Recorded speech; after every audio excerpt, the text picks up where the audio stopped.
Yeah. Oh, yeah, it's on the slide. There you go. You can look up that way and see it. You can ignore somebody.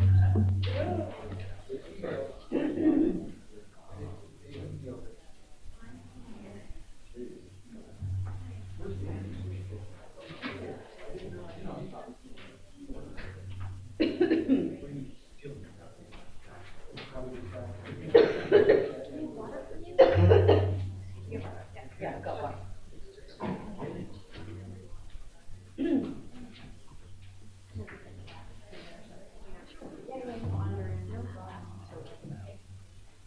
No problem.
All right, good afternoon. I'm Dean Jessica Berg, and I am here to welcome you to our Norman A. Sugarman Lecture. The lecture is made possible by the generosity of Mr. Sugarman's law firm, Baker Hostetler, and numerous clients and friends. Mr. Sugarman, one of our most distinguished alumni, was a native Clevelander and actually double alum of the university. He was a Phi Beta Kappa graduate of Adelbert College and graduated at the head of his class here at the law school. He was recognized with the Fletcher Reed Andrews Outstanding Alumnus Award and his election to the Society of Benchers. He held several positions at the Internal Revenue Service from 1940 to 1954, including Assistant Commissioner, the first non-political appointee ever to hold that role. Mr. Sugarman returned to Cleveland in 1954 and spent the rest of his career as a partner in Baker Hostetler. He was extremely talented, thoughtful, and creative tax lawyer. Yes, you can be all of those things and a tax lawyer, with an almost encyclopedic knowledge of the Internal Revenue Code. A frequent lecturer all over the country, he had an uncanny ability to present complex topics in understandable terms. To introduce this year's Sugarman Lecturer will be Professor Jonathan Adler. He is currently the director of our Coleman P. Burke Center for Environmental Law, but the former director of our Center for Business Law and Regulation.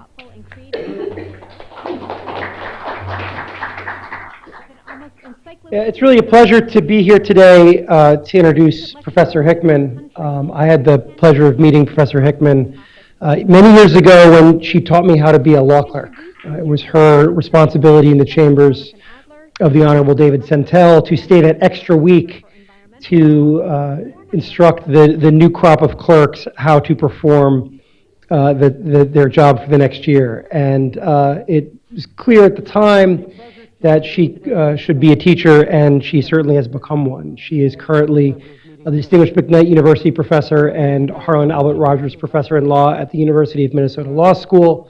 But for those who work in administrative law, know her as one of the most important and influential administrative law scholars currently writing. She not only co-authors the leading administrative law treatise with Richard Pierce, one of the leading administrative law casebooks. She has written tremendously important scholarship that is widely cited not only by my peers in administrative law, but by the Supreme Court itself, and in what is, I think, one of the more important articles of the past few decades, Chevron's Domain with Thomas Merrill, in some respects predicted, if not directed, the Supreme Court how to try and make sense of Chevron.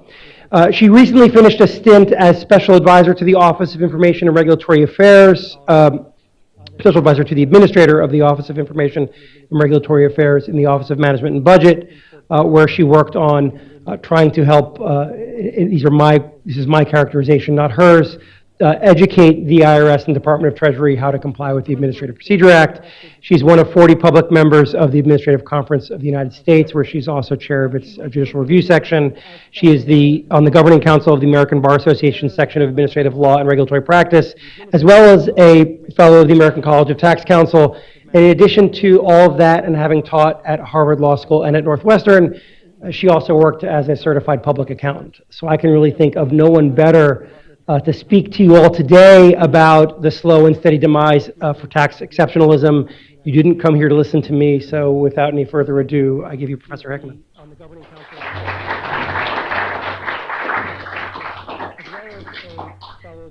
So thanks, Jonathan, for that kind introduction. For all the talking about administrative law, I really think of myself as a tax person. I started out my career as a CPA and then practiced tax as an attorney before going into the academy. But somewhere along the way, I also learned a little bit about administrative law and decided to combine the two. So I also want to thank Jonathan Enton for inviting me to deliver this lecture. I'm delighted to be here and to talk to you today about tax administration. I'm going to rearrange this slightly, if you'll bear with me. Okay, so my topic today is tax administration, and in particular, the slow demise of a phenomenon that has become known as tax exceptionalism. Exceptionalism from what? Well, in this instance, we're talking about exceptionalism from general administrative law requirements, doctrines, and norms that govern federal administrative agencies across the rest of the federal government, and that we collect under the label of administrative law. Consequently, in order to understand where we have come from and where we are going with respect to tax exceptionalism in the administration of the Internal Revenue Code, I need to begin with a few words about those general administrative law requirements, doctrines, and norms.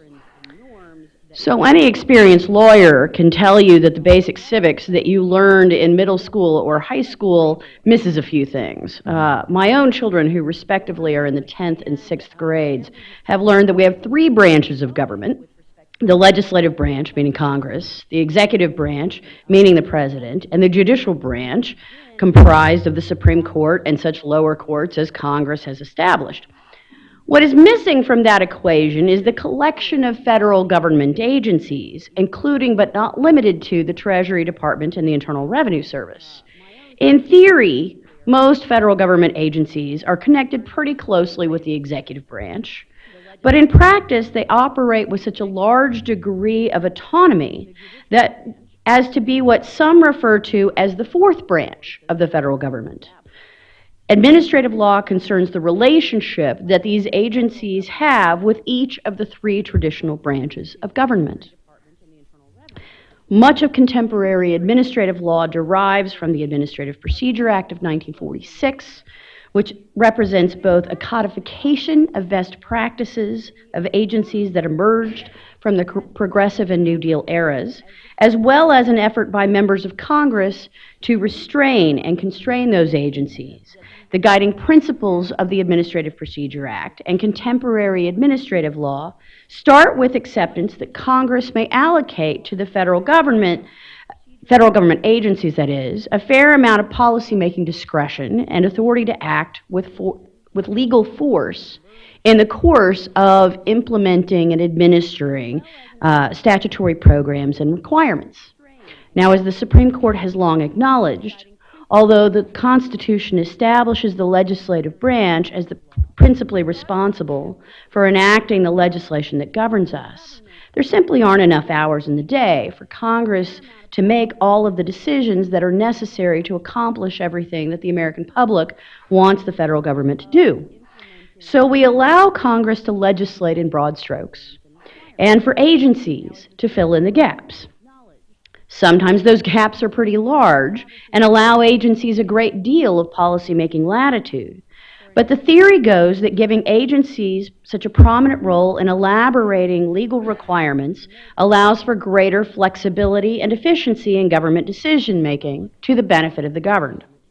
But having delegated so much power to agencies like the Treasury Department and the Internal Revenue Service, Congress has enacted statutes like the Administrative Procedure Act of 1946 and subsequently other statutes like the Paperwork Reduction Act, the Regulatory Flexibility Act, and the Congressional Review Act, with the purpose of guiding and constraining agency action through various procedural and process requirements, facilitating public participation, requiring consideration of regulatory burdens, and ensuring both presidential and congressional oversight of agency action.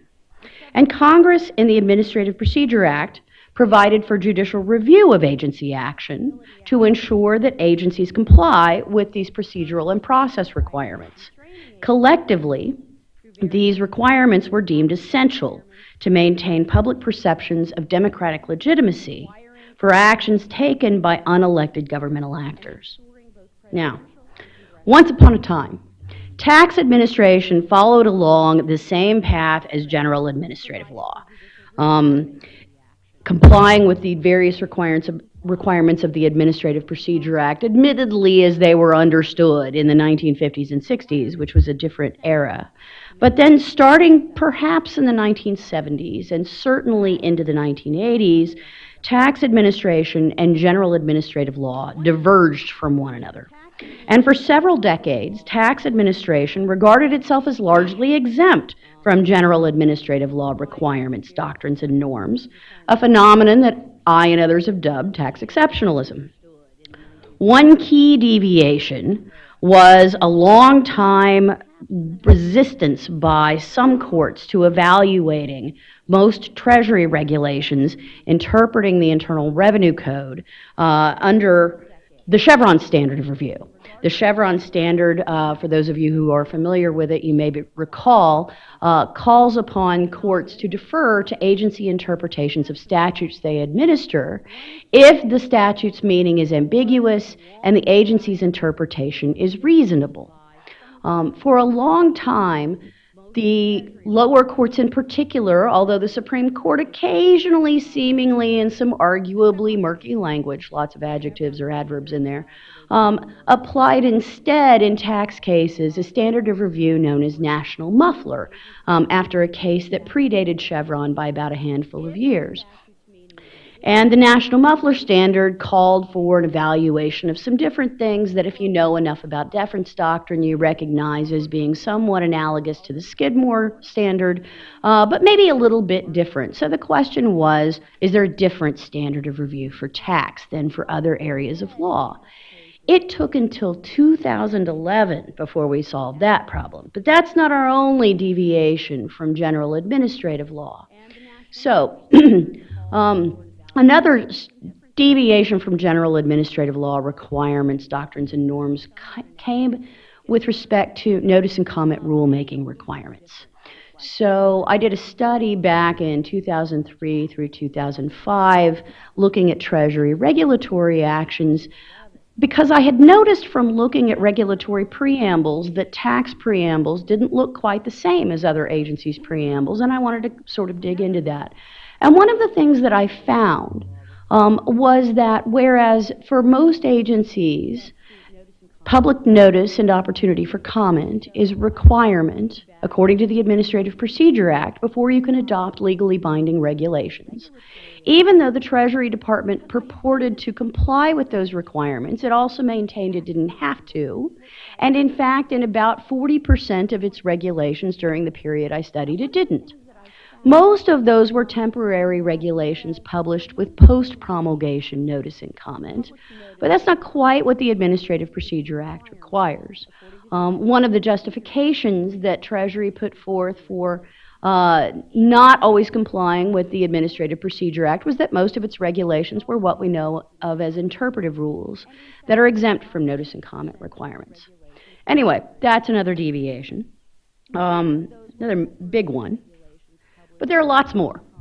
As you go down the list Again, a norm and a requirement in general administrative law for any interpretation of a statute that is legally binding is that it go through public notice and comment. In the tax context, we have a lot of sub-regulatory guidance, revenue rulings, revenue procedures, notices. All agencies have sub-regulatory guidance, but the general distinction between legislative rules that have to go through notice and comment and sub-regulatory guidance that doesn't is that the sub-regulatory guidance is not legally binding. Well, the IRS doesn't put its sub-regulatory guidance through notice and comment rulemaking either, but the Treasury Department has interpreted the penalty provisions in the Internal Revenue Code to impose penalties on taxpayers and tax return preparers who fail to comply in some instances with revenue rulings, notices, and some revenue procedures, raising an interesting question about whether those actions carry legal force.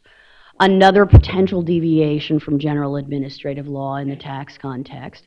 General administrative law, under a doctrine called State Farm, derived from a case decided by the Supreme Court in 1983, requires reasoned decision-making by agencies when they act with legal force. And by reasoned decision-making, we mean that we require agencies contemporaneously to explain what they're doing to justify their regulatory choices. For many years, the Internal Revenue Manual specifically told Treasury Department and IRS regulation drafters not to justify their regulatory choices in the preambles to their regulations. It's another thing that's changed a little bit recently, but it took a long time.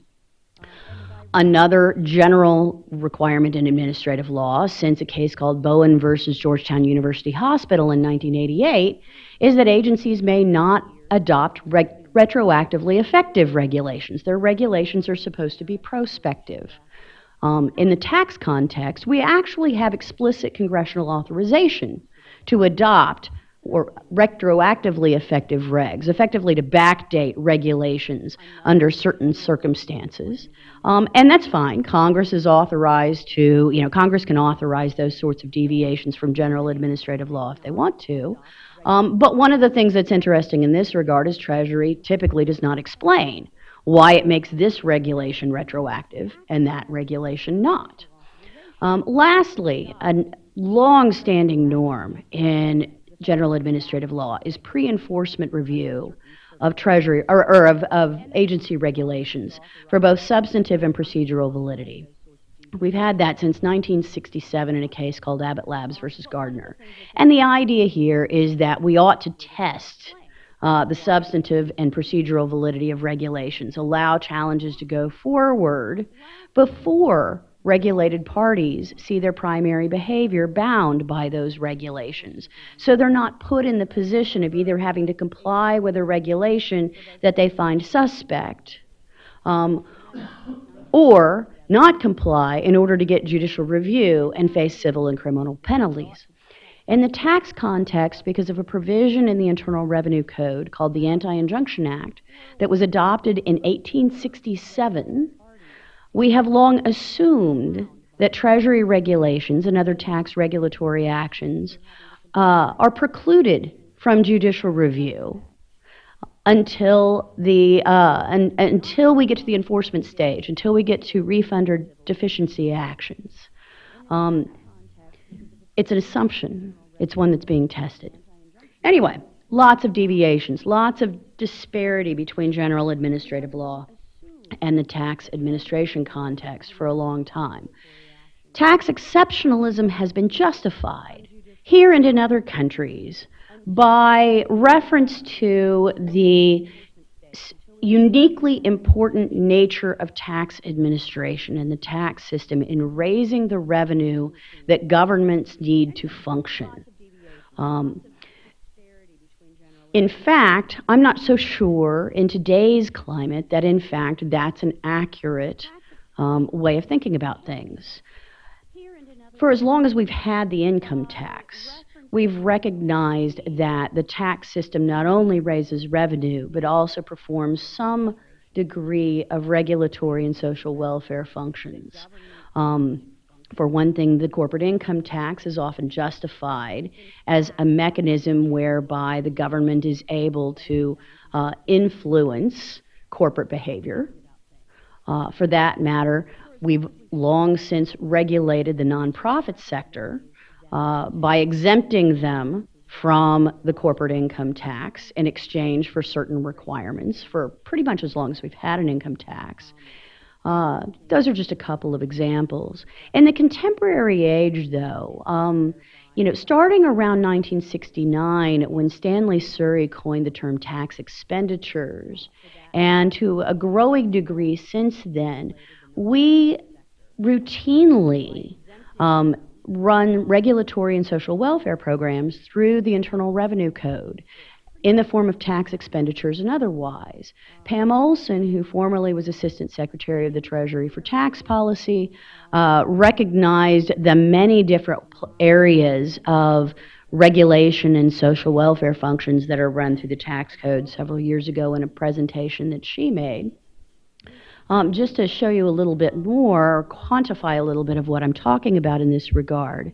If you look at where the federal government gets its revenue, the federal government gets its revenue principally through the individual income tax and through payroll taxes. That's 90% of IRS tax collections.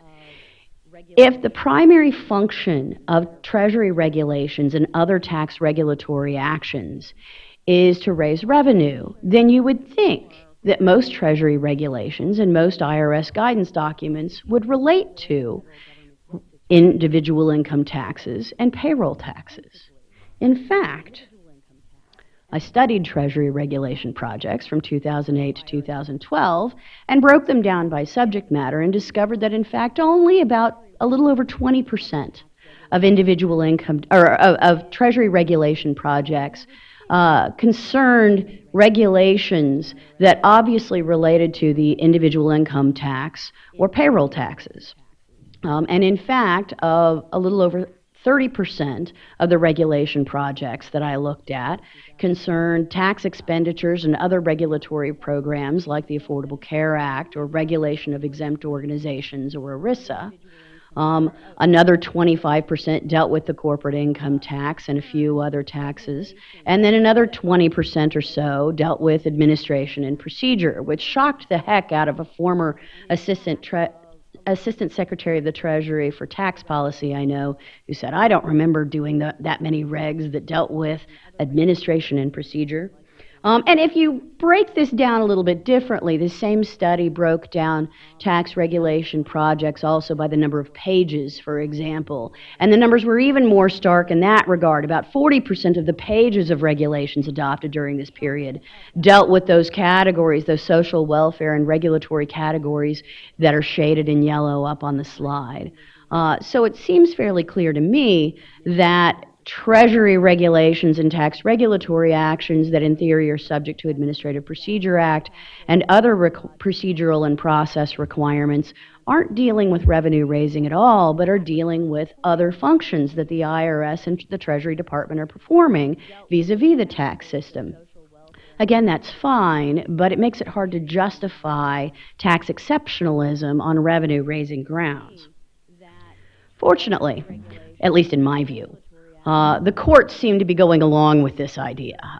Starting in 2011 with a case called Mayo Foundation. The Mayo Foundation case concerned a challenge to the validity of a Treasury regulation dealing with payroll taxes for medical residents and the collection of payroll taxes by their school employers. The challenge was that the regulation misinterpreted the statute. Briefing raised the question about whether the Chevron standard or the National Muffler standard of review ought to be the standard by which the court evaluated the regulations in question. And the Supreme Court clearly and unequivocally this time rejected the National Muffler standard as a pre-Chevron deference standard that no longer applied. They said the world has changed. Administrative law has changed since National Muffler. And they held that we shouldn't have an approach to administrative review good for tax law only. They held that Chevron was the appropriate standard of review, and they deferred to the regulation in question under the Chevron standard. The following year, in another case called Home Concrete, they considered the validity of another Treasury regulation, and this time they reiterated their holding from Mayo. They applied the Chevron standard. They decided that Treasury's regulation was not consistent with the statute in that case, but there was no question about the standard of review that they were implying. Administrative law had taken over the standard of review for Treasury regulations. Since the Mayo Foundation case, we have had a steady and growing stream of litigation challenging various tax regulatory actions, Treasury regulations, as well as IRS guidance documents on a variety of administrative law grounds. Sometimes the taxpayers win, sometimes the taxpayers lose. What is particularly noticeable, however, about this strand of jurisprudence is that it's very rare for a court to decide that the general administrative law requirements, doctrines, and norms don't apply in the tax context. So, for example, we have cases holding, clearly and unequivocally, that Treasury regulations are legislative rules, and that they are not interpretive rules that are exempt from the requirements of the Administrative Procedure Act. In fact, no court since Mayo Foundation has held that any Treasury regulation is anything but a legislative rule. And in fact, we've had a couple of occasions in which a court has decided that an IRS guidance document, like a notice, is in fact a legislative rule that should have gone through notice and comment rulemaking. Temporary regulations. Since the Mayo Foundation case, we've had a few judicial opinions that have expressed views about Treasury's use of temporary regulations without a contemporaneous assertion of a good cause claim. In general, these opinions have rejected the idea raised by the government in litigation that temporary Treasury regulations are authorized by the Internal Revenue Code. Now, there's only a couple of opinions here. We've got one from the Western District of Texas, and we've got a concurring opinion from Judges Halpern and Holmes of the Tax Court. That's not too much to hang your hat on. More on temporary regulations in a minute. We've also got a line of cases essentially requiring Treasury to comply with State Farm and contemporaneously explain and justify its interpretive choices in its regulatory preambles. The most prominent and well-known case among those is the Altera case, where the tax court made a big splash by deciding unanimously a few years ago that a particular transfer pricing regulation violated the State Farm standard by inadequately justifying Treasury's regulation. Since then, the Ninth Circuit, both at a divided panel and then in a denial of rehearing en banc with a dissenting opinion, overturned the tax court's decision with respect to Altera, but not by saying that Treasury isn't required to comply with State Farm, but simply by saying that in fact in that particular regulation, Treasury had adequately complied with State Farm. Now that case, the Altera case, is due for a cert petition, as I understanding, coming up soon. That's my understanding, at least from attorneys representing the taxpayers.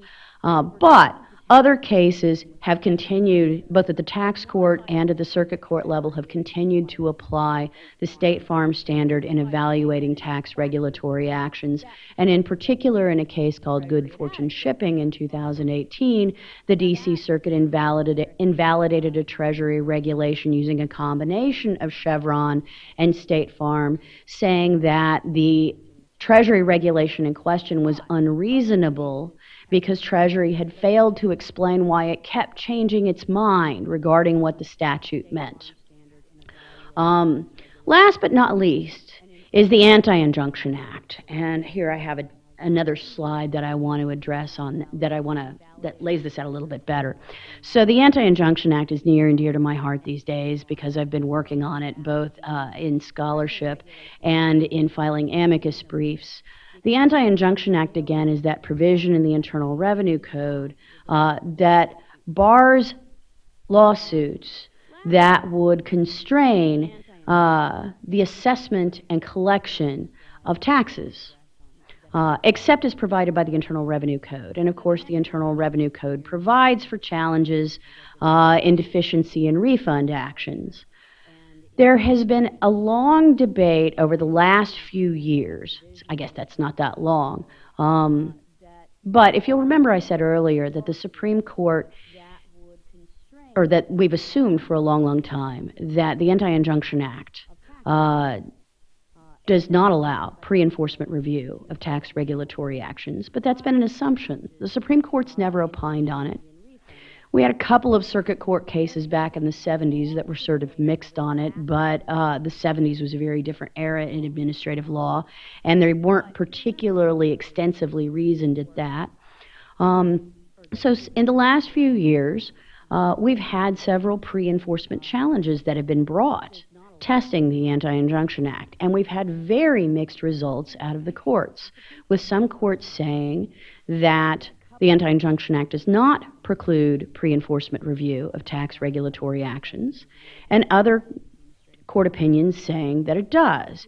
In particular, we had a split panel decision in the Florida Bankers case out of the D.C. Circuit, with Brett Kavanaugh, then a judge on the D.C. Circuit, writing the majority opinion over a very vocal dissent from Judge Karen Henderson. Of course, now Judge Kavanaugh is Justice Kavanaugh, but he was of the view that Treasury regulations in general would not be challengeable on a pre-enforcement basis because of the Anti-Injunction Act.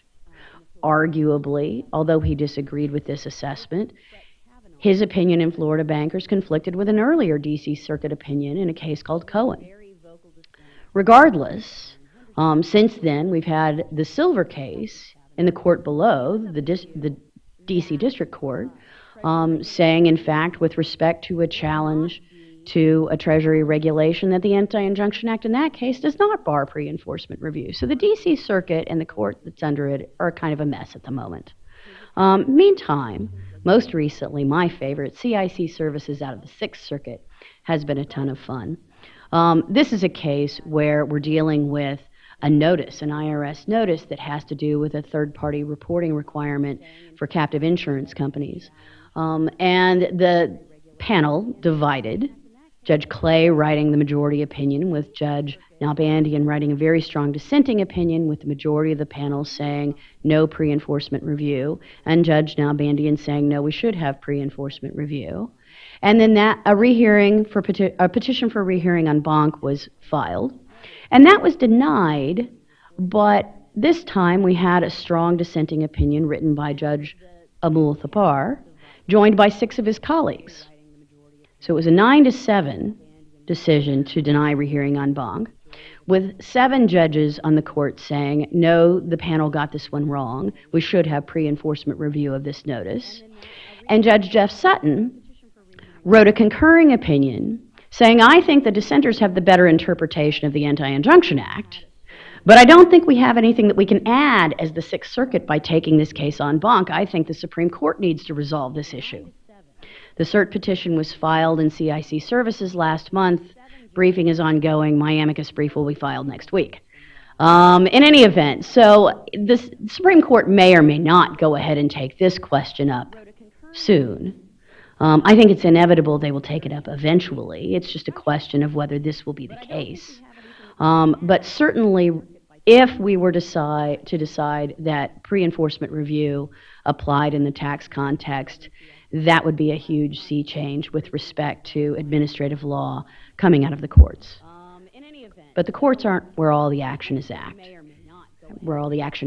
as Jonathan alluded to earlier. In 2016, prompted not exclusively, but at least in part by some of this jurisprudence, the Government Accountability Office conducted and published a study of Treasury and IRS regulatory actions, in which they reached conclusions not only that Treasury IRS were not always following their own procedures, but that there were some real deviations between how Treasury and the IRS conducted themselves and how other agencies comply with the various requirements of the Administrative Procedure Act and otherwise.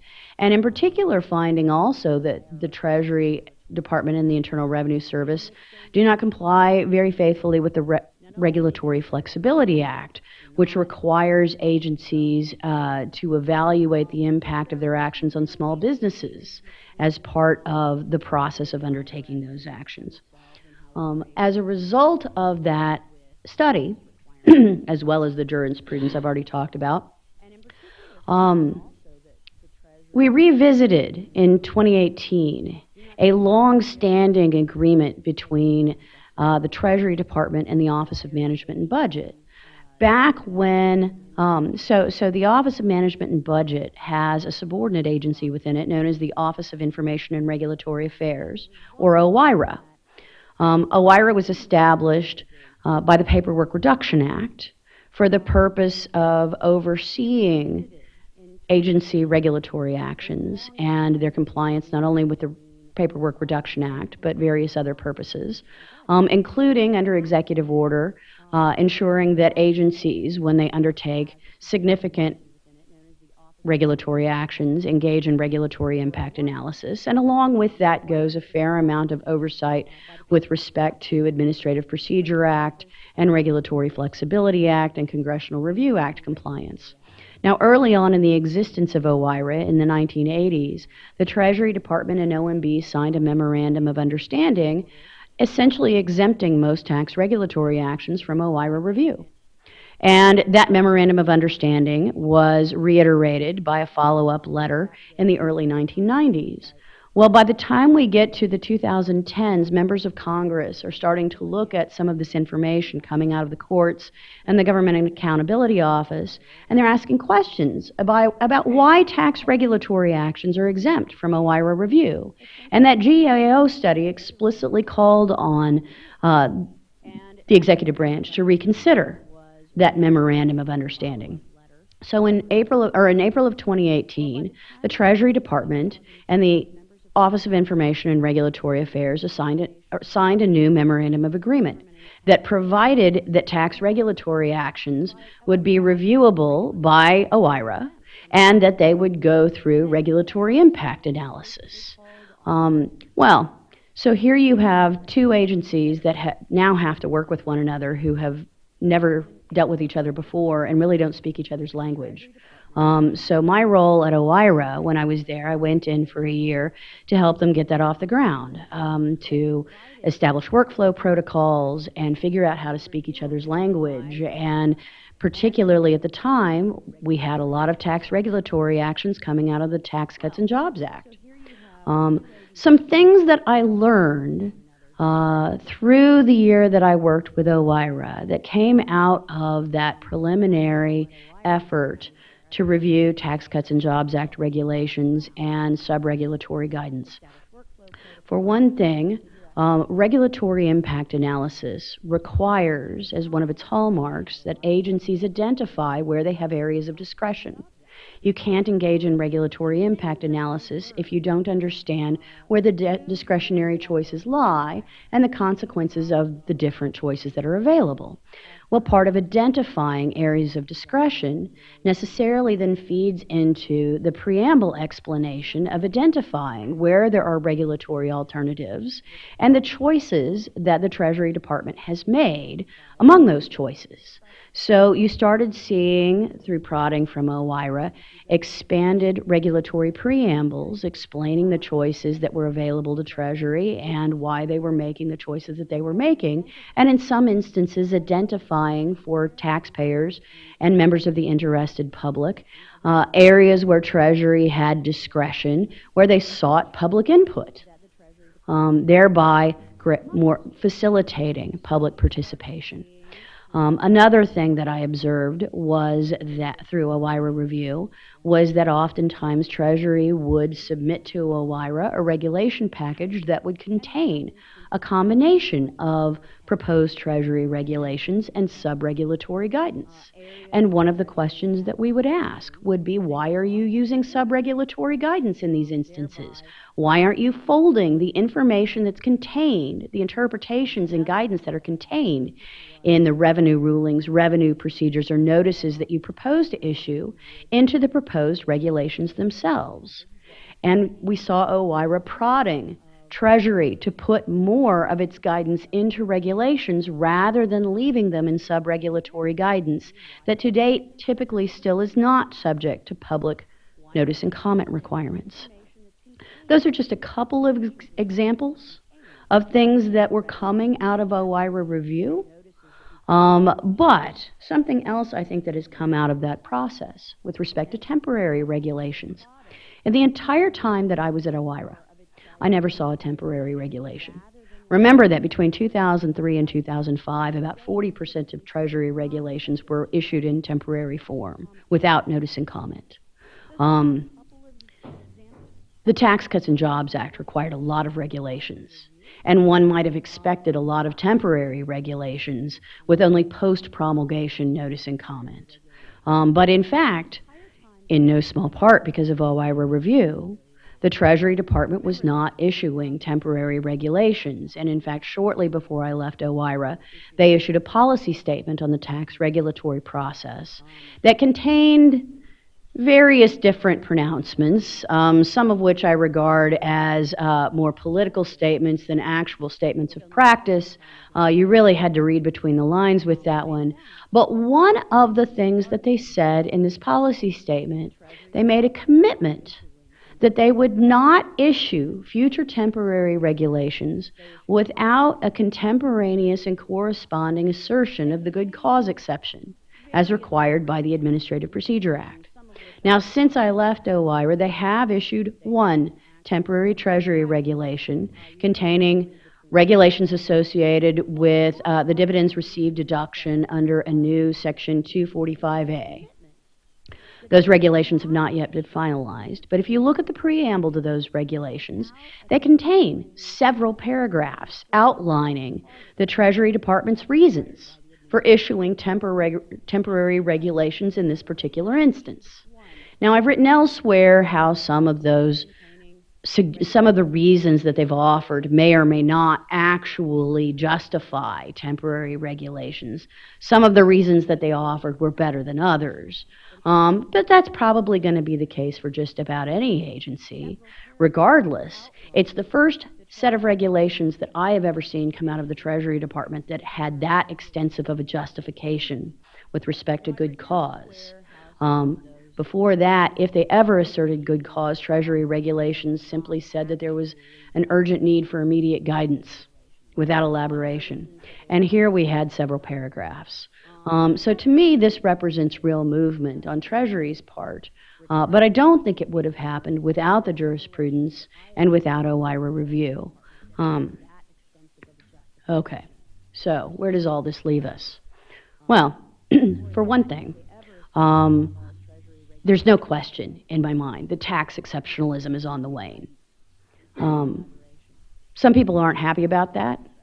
I tend to think it's a good thing. And the reason why I think it's a good thing, let me circle back to what I started with. Administrative law is about public participation, transparency, and accountability in government action. The tax system relies extensively on voluntary compliance by the public. Without voluntary compliance, we would have a much larger gap between actual IRS collections and the collections that we should be getting. And that's because most of us pay our taxes and at least try to do our best in complying with the tax laws. But one of the reasons we're willing to do that is because historically, I think in this country, we've recognized that Treasury and the IRS administer the tax system fairly. That's come into question because of tax exceptionalism and Treasury and IRS arguable noncompliance with the Administrative Procedure Act and the other laws that govern them. If that is allowed to continue, My concern is, and has always been, that we would undermine the legitimacy of the tax system in the eyes of the public, and that voluntary tax compliance would decline along with that. And then we would really have a problem collecting the revenue that we need for the government to function. So, to me, the decline of tax exceptionalism in tax administration means more executive branch oversight, more transparency and accountability, more judicial review, facilitating even more transparency and accountability, and as a result, a more accountable tax system for us, which is what we deserve. And with that, I'm happy to take questions about any of the above.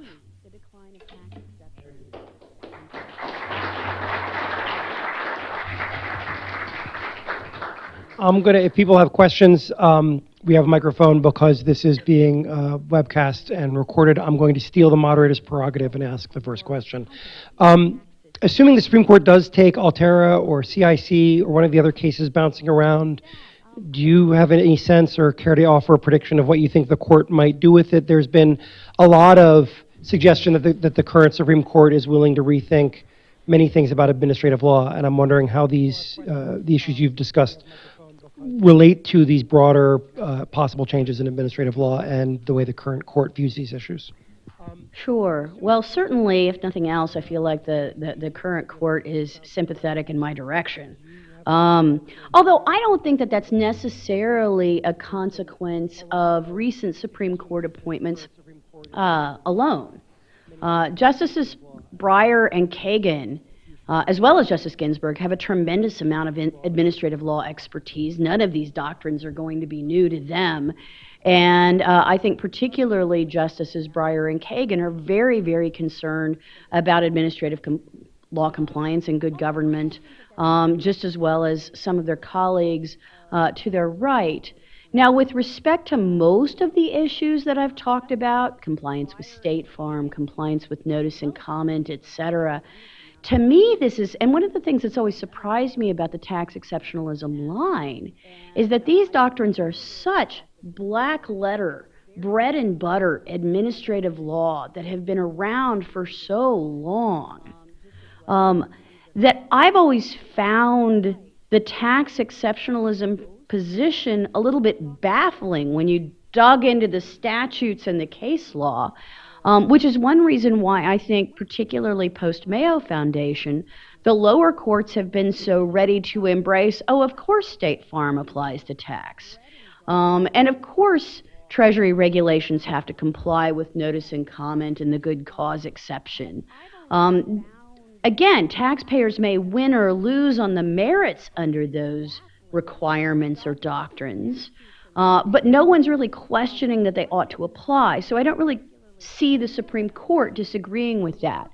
Now, with pre-enforcement review, again, Judge Kavanaugh, as a D.C. Circuit judge, opined a couple of times in dissent in the Cohen case and then in the majority in the Florida Bankers case that he thought the Anti-Injunction Act just shuts off pre-enforcement review of tax regulatory actions.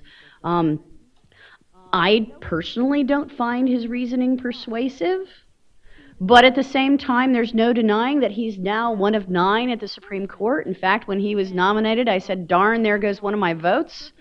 But at the same time, I think certainly to the extent that the Supreme Court is taking a more skeptical view these days toward agency action in general, that a number of the justices will be inclined to look at this particular issue very closely.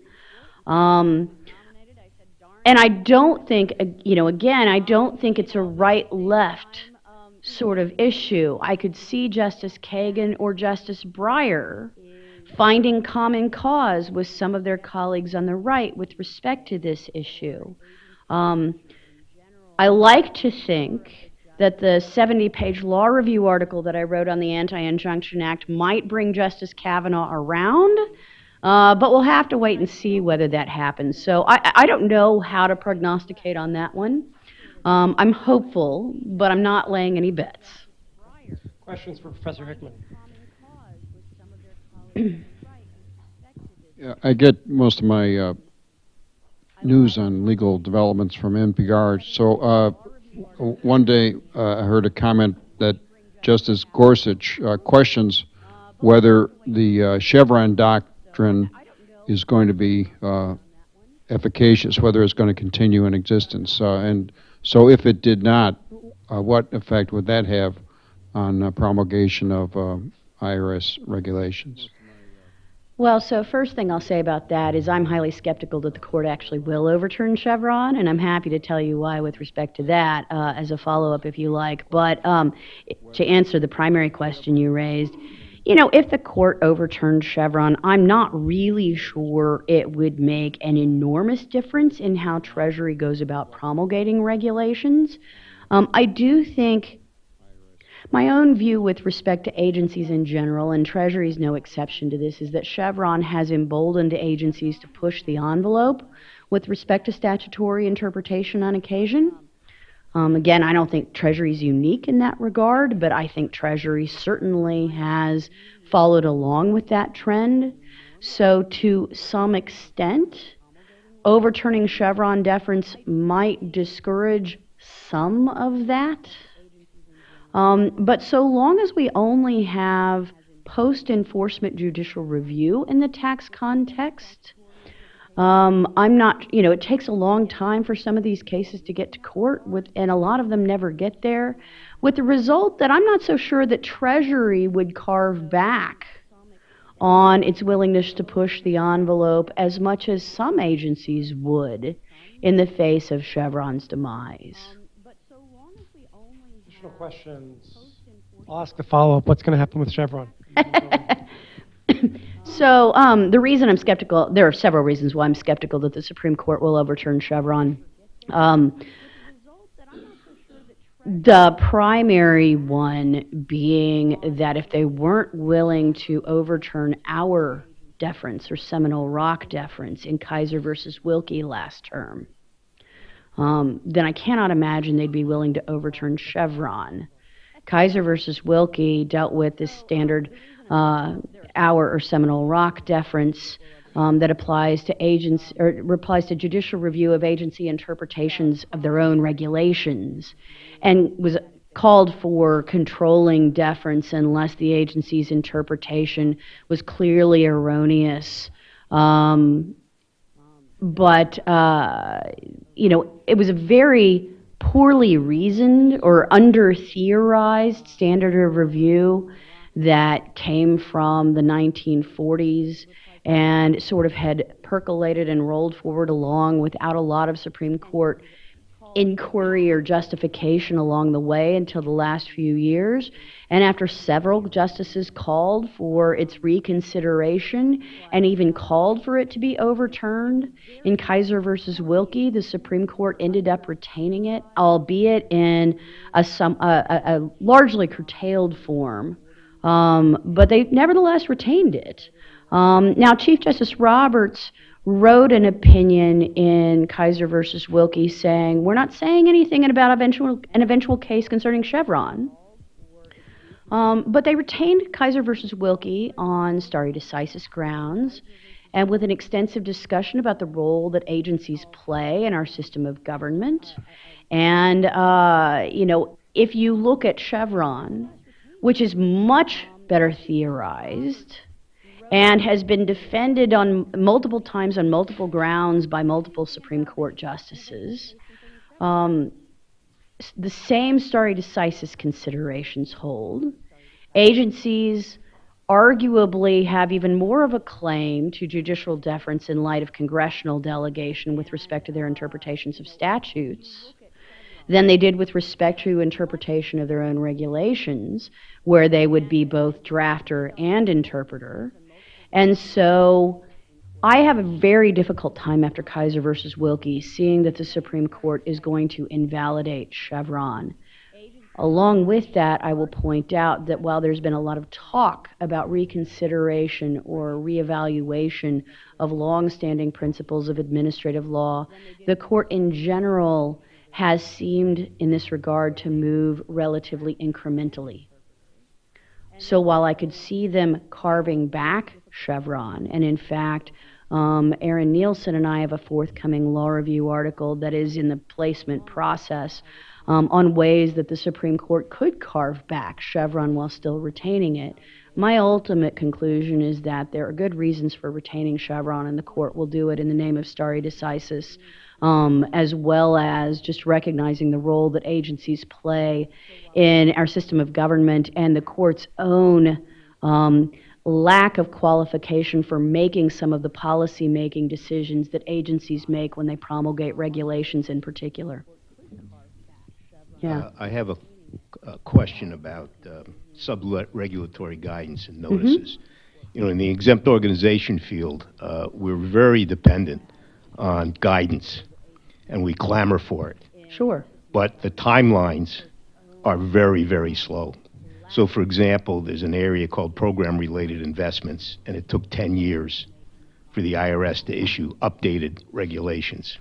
And when new statutes come up, the EO bar clamors for clarification, guidance, and so on.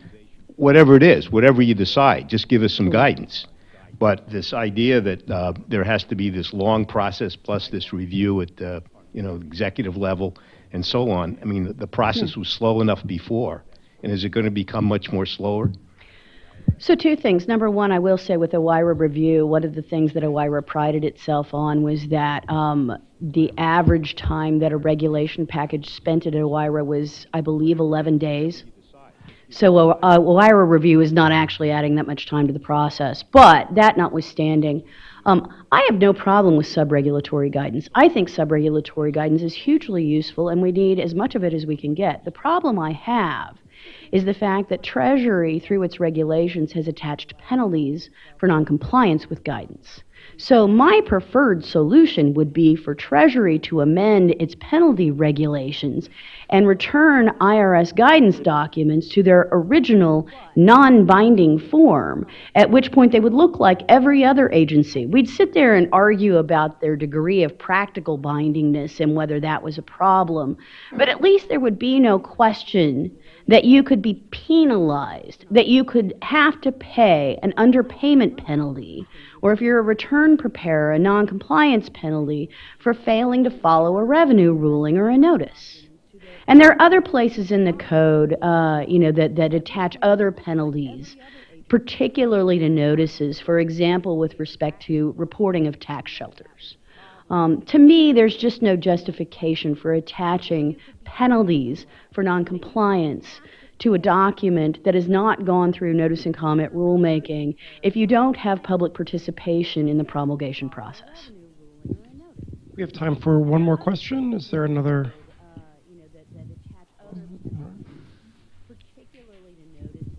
So you referenced the Tax Cut and Jobs Act and mentioned that there was a fair amount of regulations that needed to come from that. And I think one instance of that is the Opportunity Zones program. Sure. Certainly an example of legislation that was fairly thin, but where the program was nuanced enough that there needed to be a lot of clarification afterwards.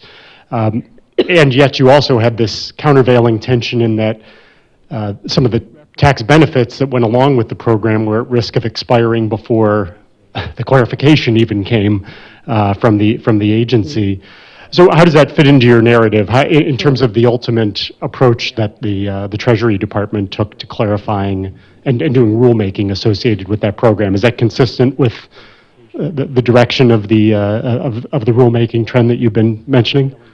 Yeah, absolutely. So first of all, Section 7805B of the Internal Revenue Code, of course, allows Treasury to backdate any regulations that it adopts within 18 months of enactment of legislation. So there were opportunity zones, at least proposed opportunity zones regs, and I think final opportunity zones regs, although I'm not positive about that last, before that 18-month window closed. Now,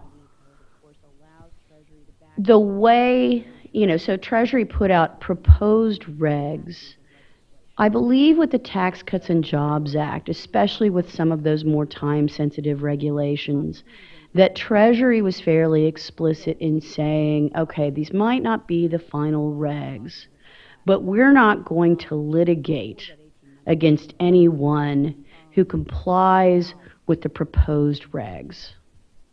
And, proposed regs can't be legally binding, but you can say it's a litigating position.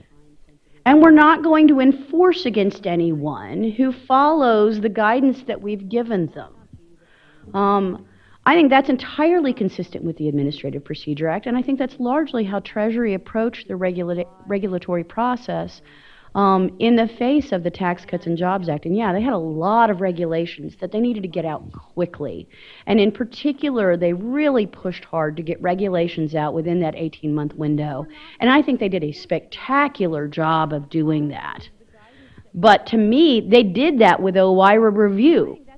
They did that with greater compliance with the Administrative Procedure Act. They did that without temporary regs. So that just demonstrates to me that when push comes to shove, they can do it. And they don't need these extra legal tax exceptionalist approaches that they've relied on for all of these years in order to accomplish those goals. Alrighty, we're going to call it there. Please join me in thanking Professor Hickman. Thanks so much. And please join us at a reception in the lower rotunda right now. Thank you very much.